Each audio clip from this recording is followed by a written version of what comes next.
Want to know how to set custom notification sound on your Samsung Galaxy S24 FE? So, as a first step, we would need to download the file or the sound that we would like to set as our notification sound. So I have already downloaded, and now we would need to go to this application which is named My Files. Here, go to this tab which is named Downloads, and here hold your finger on your exact sound that you would like to set as your notification sound.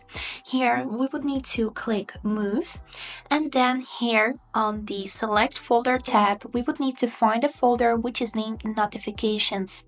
Here is it. Click on the Notifications and click Move here.